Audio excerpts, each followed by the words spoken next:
हाँ, तो प्यारे बच्चों आप लोग कैसे हैं? आई होप कि आप लोग मस्त होंगे, स्वस्थ होंगे और पूरी जी-जान से अपनी पढ़ाई में लगे होंगे। तो आज हम लोग क्लास 10th का चैप्टर 1 जिसका नाम है प्रकाश का परावर्तन, उसके हम लोग सारे ऑब्जेक्टिव को करने वाले हैं। तो आप लोग इस वीडियो को शुरू से लेकर लास्ट तक ज़रूर देखिए। आप लोग के लिए यह वीडियो रामबाण साबित होने वाला है, क्योंकि पहला चैप्टर से सबसे ज़्यादा प्रश्न जो कि बिहार बोर्ड में पूछा जाते हैं। तो इसलिए इस वीडियो को आप लोग मिस ज़रूर मत कीजिएगा। आप लोग वीडियो को स्क्रिप्ट करके मत देखिएगा। आप लोग वीडियो को शुरू से लास्ट तक देखिएगा और प्रत्येक क्वेश्चन को आप लोग याद कीजिएगा। ताकि आपका परीक्षा में एक भी प्रश्न ऑब्जेक्टिव से रिलेटेड ना छूटे। तो चलिए, सबसे पहले आप लोग तो जुड़ गए हैं तो वीडियो को क्या कर लीजिए, वीडियो को एक बार लाइक कर लीजिए और अभी तक इस चैनल पे नए हैं तो चैनल को सब्सक्राइब कर लीजिए और अपने दोस्तों में एक बार शेयर जरूर किया कीजिए। चलिए, तो फिर हम लोग आज पहला क्वेश्चन से शुरू करते हैं। तो देखिए, क्वेश्चन स्क्रीन पर है, प्रकाश की किरण गमन करती है। तो प्रकाश की किरण कैसे गमन करती है? ऑप्शन दिया है सीधी रेखा में, टेढ़ी रेखा में, किसी भी दिशा में, इनमें से कोई नहीं। तो आप लोग जानते ही होंगे कि प्रकाश हमेशा सीधी रेखा में गमन करता है, इसलिए option A is the correct answer. आप लोग ध्यान रखिएगा। चलिए, question number next. Question number,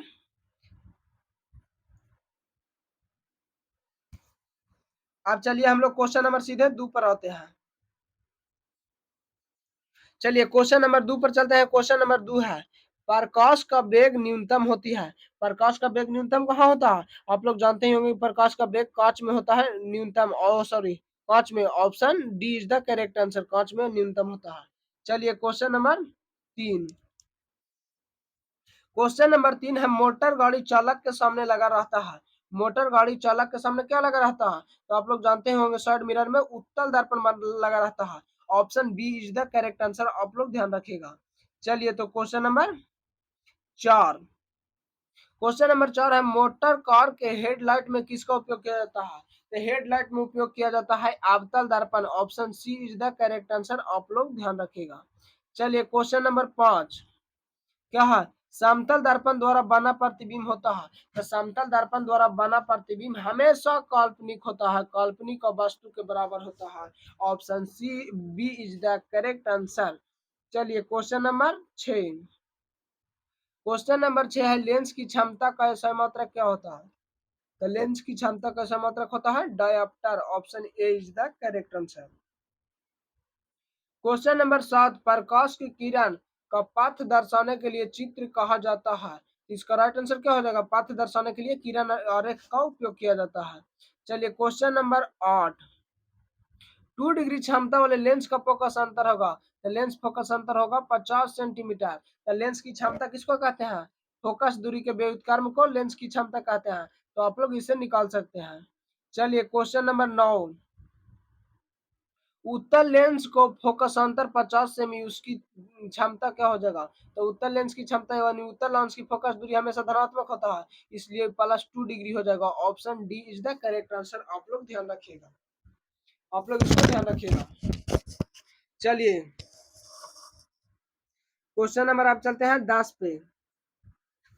question number 10 क्या है देखिए तो। क्वेश्चन नंबर 10 है, प्रकाश की किरण समूह होता है। प्रकाश की किरणों के समूह को क्या कहते हैं? तो आप लोग जानते हैं कि किरणों को समूह को कहते हैं किरण पुंज। Option B is the right answer. Question number 11, उत्तल लेंस की क्षमता होता है। तो उत्तल लेंस की क्षमता होता है धनात्मक। Option B is the correct answer. आप चलिए, क्वेश्चन नंबर 12, आपतन लेंस की क्षमता होता है। तो आपतन लेंस की क्षमता आप लोग जानते हैं कि आपतन लेंस की क्षमता होता है ऋणात्मक। क्वेश्चन नंबर अगला चलते हैं 13 पे। क्वेश्चन नंबर 13 है, उत्तल लेंस को कहते हैं, उत्तल लेंस को कहते हैं अभिसारी lens. Option D is the option A is the right answer. Question number 14, आपतन लेंस को कहते हैं। तो आपतन लेंस को कहते हैं अपसारी lens, diverging lens. Option C is the correct answer. आप लोग ध्यान रखिएगा। चलिए, क्वेश्चन नंबर 15, निम्न में से कौन सा पदार्थ लेंस बनाने के लिए प्रयुक्त नहीं किया जा सकता है? तो इसका राइट आंसर हो जाएगा मिट्टी का प्रयुक्त नहीं किया जाता है लेंस बनाने में। चलिए, क्वेश्चन नंबर 16 क्या लिखा है? किसी लेंस को हमेशा वस्तु से छोटा प्रतिबिंब प्राप्त होता है। तो उत्तल लेंस में वस्तु से हमेशा छोटा प्रतिबिंब प्राप्त होता है। आप लोग प्रत्येक क्वेश्चन को बारीकी से याद करने का कोशिश कीजिएगा, क्योंकि पहला चैप्टर और दूसरा चैप्टर इतना भी आया है कि सबसे ज्यादा ऑब्जेक्टिव इसी से निकाले जाते हैं, इसलिए पहला चैप्टर को आप लोग मिस ना कीजिएगा। चलिए क्वेश्चन नंबर 17, किस दर्पण से वस्तु का बड़ा प्रतिबिंब बनता है? तो केवल अवतल दर्पण से वस्तु का बड़ा प्रतिबिंब बनता है। क्वेश्चन नंबर 18, क्या लिखा 18 में देखे तो, प्रकाश के परावर्तन के कितने नियम? तो प्रकाश के परावर्तन के 2 नियम होता है। Option B is the correct answer. चलिए क्वेश्चन नंबर 19, जब प्रकाश की किरण हवा से कांच में प्रवेश करता है तो क्या होता है? वह अभिलंब की ओर मुड़ जाता है, तो अभिलंब के निकट मुड़ जाता है। Option B is the correct answer, आप लोग ध्यान रखिएगा। चलिए क्वेश्चन नंबर 20, फोटोग्राफी कैमरा में अभिदृश्यक होता है, क्या होता है? तो फोटोग्राफी कैमरा में होता है उत्तल lens. Option A is the right answer, आप लोग ध्यान रखिएगा।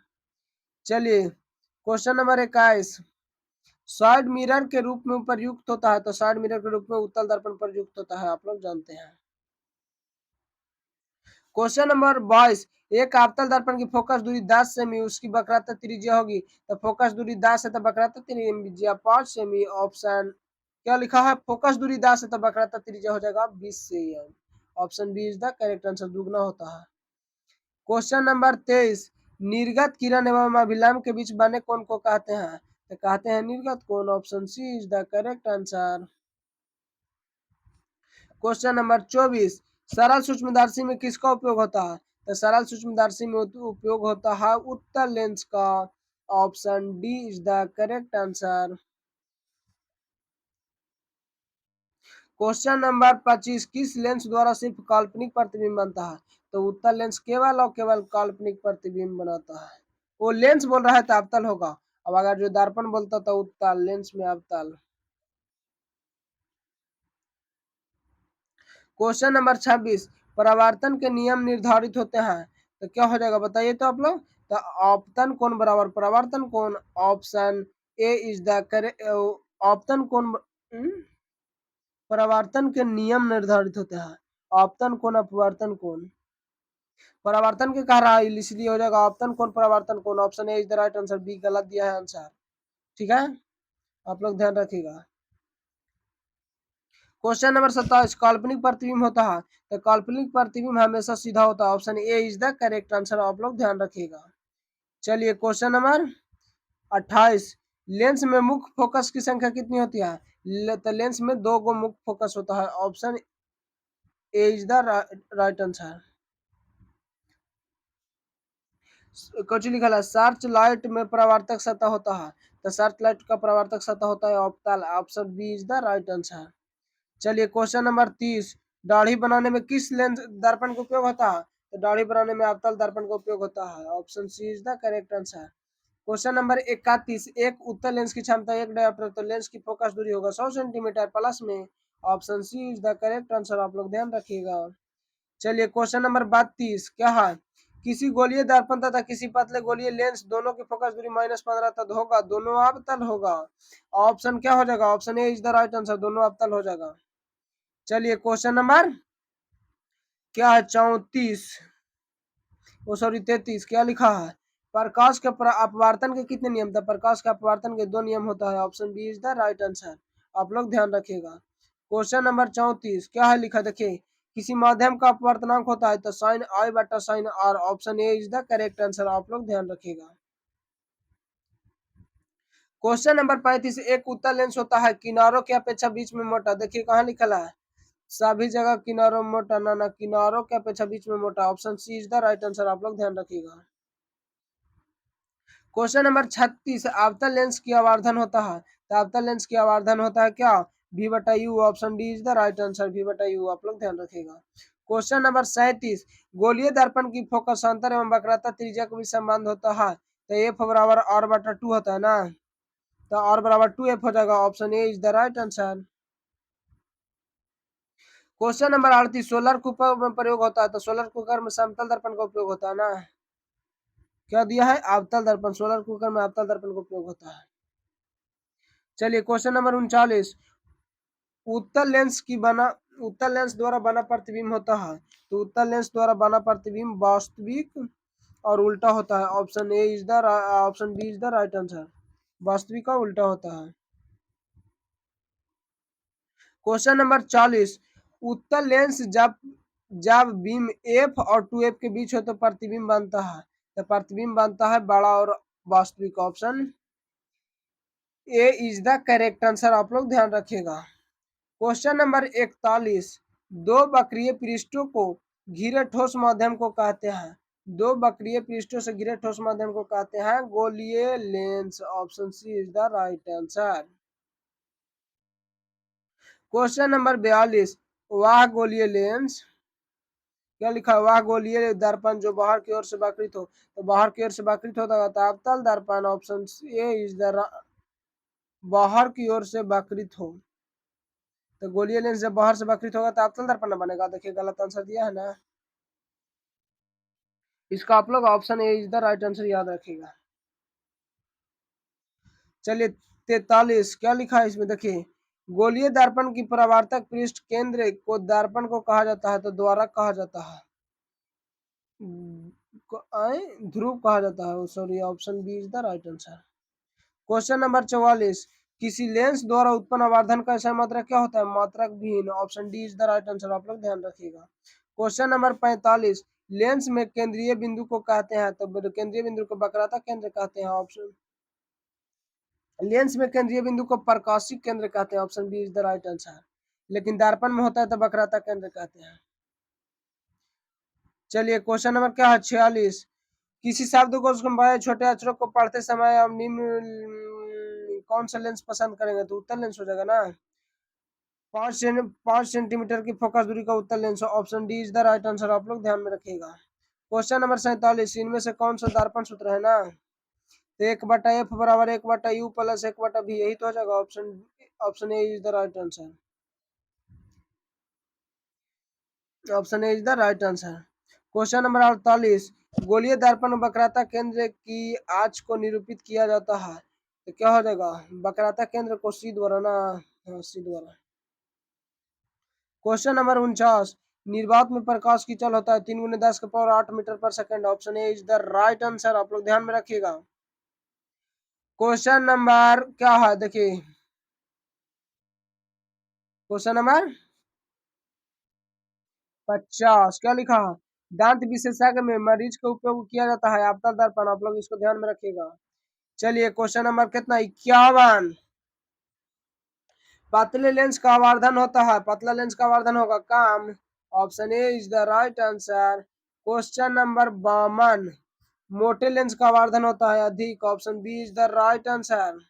क्वेश्चन नंबर 53, क्या लिखा है? अवतल दर्पण के ध्रुव और मुख्य फोकस के बीच रखे गए बीम का प्राकृतिक होगा आभासी एवं सीधा। Option A is option B is the right answer, आप लोग ध्यान रखिएगा। क्वेश्चन नंबर 54, क्या लिखा? उत्तल लेंस का प्रकाशिक केंद्र मुख्य फोकस के बीच रखे बीम का हो जाएगा, ये भी हो जाएगा काल्पनिक और सीधा। Option C is the right answer, आप लोग ध्यान। आभासी और सीधा, सीधी, ये तो दोनों लगता है सेम लिखा है यार, आभासी और सीधा या काल्पनिक और सीधा, ये दोनों आंसर हो जाएगा। ऑप्शन बी और सी दोनों ठीक है। आभासी माने भी काल्पनिक होता है और काल्पनिक माने भी आभासी होता है। 55, अवतल दर्पण की मुख्य फोकस पर रखे गए बीम की प्रकृति हो अनंत पर। ऑप्शन अवतल लेंस अवतल दर्पण में अनंत पर, हाँ option C is the right answer. Question number 56, क्या लिखा है? देखिए तो उत्तल लेंस की मुख्य फोकस पर रखे बीम, तो बता ही दिए अनंत पर होगा। चलिए क्वेश्चन नंबर 57,